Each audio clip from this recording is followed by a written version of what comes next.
നമസ്കാരം. മോട്ടോർ വാഹന നിയമപ്രകാരം മെഡിക്കൽ ചെലവുകൾക്കും ആശുപത്രി വാസത്തിനും നൽകുന്ന നഷ്ടപരിഹാര തുകയിൽ നിന്ന് മെഡിക്കൽ ഇൻഷുറൻസ് പോളിസി വഴി ലഭിച്ച തുക കുറയ്ക്കാമെന്ന് കർണാടക ഹൈക്കോടതി.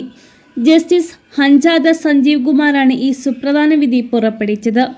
എസ് ഹനുമന്തപ്പ എന്നയാളുടെ കുടുംബത്തിന് ഇൻഷുറൻസ് കമ്പനി 6% വാർഷിക പലിശ സഹിതം 4,93,839 രൂപ നഷ്ടപരിഹാരം നൽകണമെന്നും കോടതി നിർദ്ദേശിച്ചു.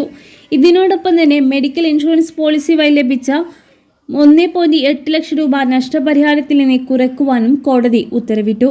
ബംഗളൂരുവിലെ മത്തഹള്ളിയിൽ താമസിക്കുന്ന ഹനുമന്തപ്പ 2008 ഡിസംബർ 10 മേലാക്ഷിയിൽ നിന്നും സേവാമന്ദിർ ഗ്രാമത്തിലേക്ക് മടങ്ങുമ്പോൾ ഓട്ടോറിക്ഷ അദ്ദേഹത്തിന്റെ മോട്ടോർ സൈക്കിൾ ഇടിച്ചതിനെ തുടർന്ന് അദ്ദേഹത്തിനും ഭാര്യയ്ക്കും ഗുരുതരമായി പരിക്കേറ്റിരുന്നു. ഈ അപകടത്തെ തുടർന്ന് ഹിന്ദുപ്പൂർ റൂറൽ പോലീസ് കേസ് രജിസ്റ്റർ ചെയ്യുകയും ഹനുമന്തപ്പ ബംഗളൂരിലെ മോട്ടോർ ആക്സിഡന്റ് ക്ലെയിംസ് ട്രൈബ്യൂണലിനെ സമീപിക്കുകയും ചെയ്തു.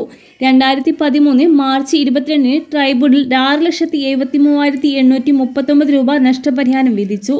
ഇതിൽ 5,24,639 രൂപ മെഡിക്കൽ ചെലവുകൾക്ക് വേണ്ടിയുള്ളതായിരുന്നു. അതേസമയം ട്രൈബ്യൂണലിന്റെ വിധിക്കെതിരെ ഇൻഷുറൻസ് കമ്പനി ഹൈക്കോടതിയെ സമീപിച്ചു.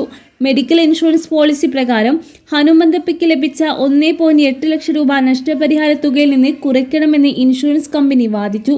മനീഷ് ഗുപ്ത കേസിൽ മുമ്പ് ഉണ്ടായിട്ടുള്ള ഒരു വിധി ഉദ്ധരിച്ചുകൊണ്ട് മെഡിക്കൽ ഇൻഷുറൻസ് വഴി ലഭിക്കുന്ന ഏതൊരു തുകയും അന്തിമ നഷ്ടപരിഹാര കണക്കുകൂട്ടലിൽ പരിഗണിക്കണമെന്ന് കോടതി വ്യക്തമാക്കിയത്.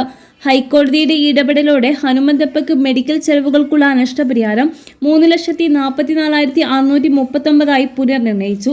തന്മൂലം അദ്ദേഹത്തിന് ലഭിക്കേണ്ടിയിരുന്ന മൊത്തം നഷ്ടപരിഹാര തുക 4,93,839 കുറഞ്ഞു. കൂടാതെ ഈ തുകയ്ക്ക് 6% വാർഷിക പലിശ നൽകാനും കോടതി ഇൻഷുറൻസ് കമ്പനിയോട് ഉത്തരവിട്ടു.